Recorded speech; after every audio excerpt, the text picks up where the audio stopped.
दोस्तों उम्मीद करता हूँ सब खैरियत से होंगे। आज की इस वीडियो में हम जानेंगे एक्सोटोक्सिन और एंडोटोक्सिन का डिफरेंस। बहुत ही सिंपल करके मैं इस वीडियो में आपको बताने वाला हूँ एक्सोटोक्सिन और एंडोटोक्सिन का डिफरेंस। आइए स्टार्ट करते हैं। सबसे पहले हम देखते हैं एक्सोटोक्सिन को। Exotoxin are produced and secreted by living bacterially gram positive bacteria.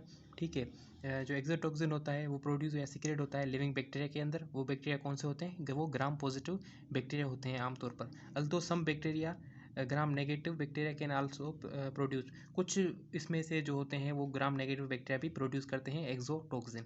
अब हम बात करते हैं एंडोटोक्सिन की। Endotoxin part of the outer membrane of the cell wall of a gram negative bacteria.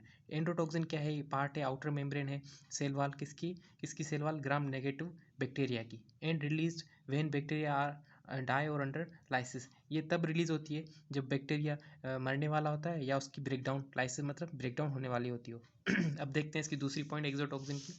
Exotoxin are usually proteins. जो exotoxin होते हैं वो यूजुअली प्रोटीन्स होते हैं। अब एंडोटोक्सिन का देखते हैं क्या है। एंडोटोक्सिन्स आर लिपोपॉलीसेकेराइड्स, एलपीएस उसको बोलते हैं शॉर्ट फॉर्म में, विच कंटेन और consist of lipid and polysaccharide components. तो आपको मेन डिफरेंस याद रखना है, जो एक्सोटोक्सिन होते हैं वो प्रोटीन्स के बने होते हैं और एंडोटोक्सिन जो बने होते हैं वो लिपिड और पॉलीसेकेराइड्स के बने होते हैं।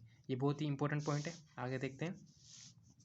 Exotoxins are typically highly potent and can have a specific effect on host cell, including damaging cell और disturbing normal physiological functions। ठीक है, तो ये सारे जो बताए हुए एक्सोटोक्सिन्स के जो है वो हाईली पोटेंट और स्पेसिफिक सेल होते हैं और वो अफेक्ट करते हैं कोई टाइम कोई सेल डैमेज हो जाए या कोई सेल डिस्टर्ब हो जाए या कोई फिजियोलॉजिकल फंक्शन हो। ठीक है, ये बात हो गई इसकी एक्सोटोक्सिन की। अब हम बात करते हैं एंडोटोक्सिन की। Endotoxin primarily cause immune response in the host leading to inflammation, fever and other system of effect. ठीक है, जो एंडोटॉक्सिन्स होते हैं उनका जो प्राइमरी फंक्शन होता है इम्यून रिस्पॉन्स के अंदर होता है, या होस्ट सेल को लीड करना, या इन्फ्लामेशन के अंदर, या फीवर के अंदर, या सिस्टमिक इफेक्ट के अंदर। तो ये सारी बात हो गई एंडोटॉक्सिन की। तो दोस्तों आगे वीडियो बढ़ने से पहले मैं आपको बताना चाहता हूँ मैंने और भी अच्छे अच्छे डिफरेंसेस बताए हुए मेरी प्रीवियस वीडियो के अंदर। अगर आपने वो अब तक नहीं देखे तो वो काइंडली आप देखें। और आप सबसे रिक्वेस्ट है कि मेरे चैनल को आप सब्सक्राइब लाजमी करें तो मैं इसी तरह अच्छी अच्छी वीडियो बनाता रहूँ और मुझे मोटिवेशन मिले।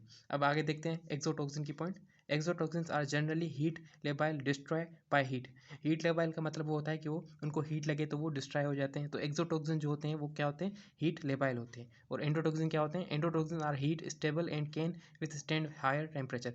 जो एंडोटोक्सिन होते हैं उनको हीट के ऊपर डिपेंड नहीं होते, कितनी भी हीट हो वो सर्वाइव कर जाते हैं, वो टेम्परेचर पर डिपेंड नहीं करते हैं। ठीक है, आगे देखते हैं इसकी पॉइंट। अब 5 नंबर डिफरेंस में देखते हैं क्या है। Exotoxin tend to be more toxic than endotoxin and can lead more severe disease such as a diphtheria.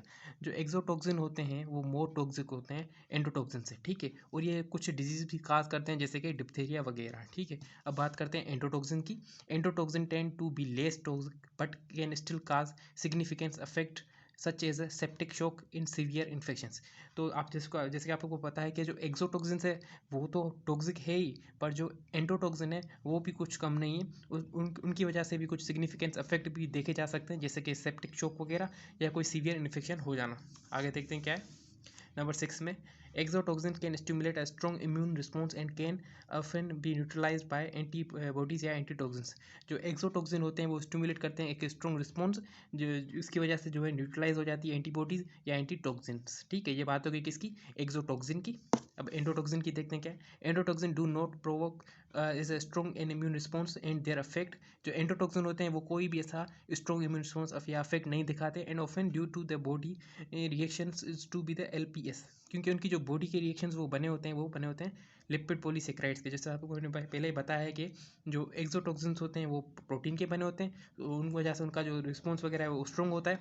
But जो एंडोटोक्सिन्स होते हैं वो बने होते हैं लिपिड और पॉलीसेकेराइड के, तो उस वजह से जो उनका बॉडी का जो रिएक्शन या रिस्पॉन्स है वो उतना इफेक्टिव नहीं होता है। तो दोस्तों उम्मीद करता हूँ आपको मेरी वीडियो बहुत ही ज़्यादा पसंद आएगी। बहुत ही सिंपल करके मैंने आपको समझाया है एंडोटोक्सिन और एक्सोटोक्सिन का डिफरेंस।